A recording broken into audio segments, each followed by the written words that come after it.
Now we're going to give the player the ability to delete their saved games. We're going to go into our load game canvas and enable it, and then go find our prefab for our games. So we've got our load game button right here. We'll just double click on it and open that prefab. What I want to do is add a little button to the right of our load game button that is like an X or delete game or something like that the player can click on. Maybe we'll give them a confirmation later, and then they can delete that game so that it doesn't show up anymore and you don't have a giant list of saved games. It should be pretty easy to accomplish. What we need to do first is right click on our button and choose UI and then choose button again. We want this Text Mesh Pro button right here, and it's going to add a new button right on top of our existing one that looks kind of ugly. I'm going to call this delete.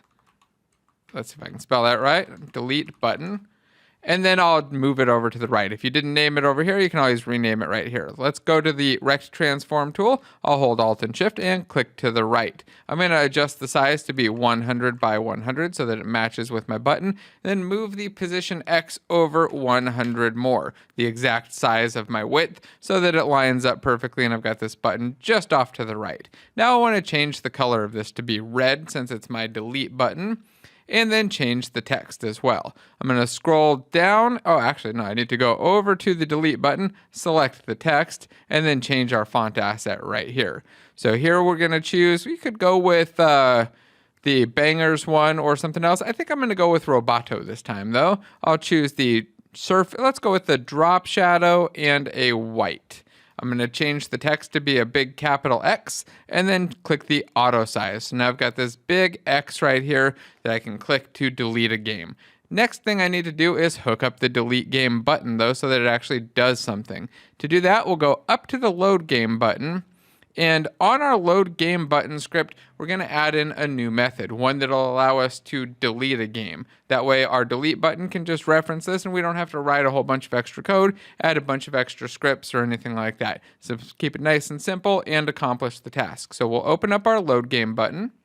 And right below our load game method, let's add a public void delete game. This will call into our game manager. So we'll use the game manager.instance, just like we do with load game. And let's call delete game. Pass in our game name, and we don't need a true or any other parameter like it tried to give me. So this should be good. We've got a delete game method that'll call into our game manager, our current one, the instance of it, and tell it to delete the game. Now, delete game doesn't exist, so it's got a red underline. I'll hit Alt Enter and just generate a method for it, and I'll completely ignore that method for now. I'm going to hit Control Shift B so that all of my files build. If you don't do that and you just save this, your game manager file might not save, and you may still have a build error as soon as you jump over there. So make sure that you saved your game manager and your load game button at the very least, or you do a build with Control Shift B or whatever your hotkey is. Now I'll jump back into Unity and we'll go to the delete button. Scroll down, it has nothing in its on click listener. I'll hit the plus button. We'll drag our load game button, the parent, into the target, so this none object right here. And then for our function, we'll choose load game button, and we're going to choose the delete game right down here on the bottom. Now if I go back, save my changes, I should now expect to see that my buttons appear with a little red X next to them, and when I click them, it deletes the game. Let's press play and see if that's the case. So we play. I've got my buttons here. Let's go back real quick. Go back to load game. Yep, still got my buttons here. I'm going to hit X and get rid of this 115616 one. I click it, and well, look at what I get. Method or operation is not implemented, game manager delete game. So if I double click on this, see that, oh yeah, we haven't actually implemented the delete game method. And that's what this does. The throw not implemented exception, it just gives you that error saying, hey, this method hasn't been implemented, which just means that you need to go do it. And it's really just kind of a warning or notice to the developer, hey, you haven't done this yet, you auto-generated it and you forgot to get to it. So instead of doing nothing, it gives you some warning to let you know there's some development probably needed here. So we need to delete our game. To delete our game, we just need to call playerprefs .delete key and pass in our game name. And then we also need to delete our game name from our all games list and save that. So we'll say all game names dot remove. This is how we remove something from a list. And we'll pass in our game name. And then finally, we'll save our all game names list. So to do that, let's go up, scroll up to the part where we save game names, which is right here. So on 59, 61, and 63, we're saving the game names. 62, we're actually saving the game data. So let's move this up a little bit. I'll select line 62, hit Control X or Command X, and I'm going to move it right up here.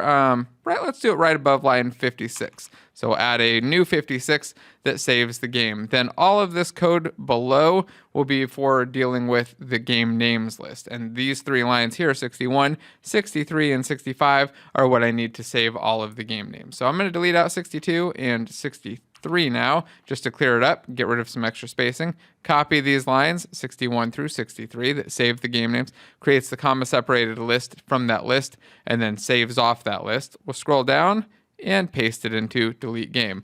Save my file. And now if I go into Unity and I delete a game from here, you're going to see that the game will get deleted, but my UI isn't actually going to update. So let's try it out. Let's see what that's like. So I go in, I hit the X button, and I think the game is gone. It didn't show an error here. And if I stop playing, or let's see, if I go back and back, nothing happens. But if I stop playing and play again, I should see that that game has disappeared. And the reason that it's still in the UI is that we haven't done anything to remove it from the UI. So we need to have a way to make our UI update with our games. And that's what we'll do in the next section. For now, though, we're going to go into Plastic and commit our load game deletion. So say added a delete option to the load game button. And first I want to make sure that I've saved my scene here as well. We get all my changes in and check in.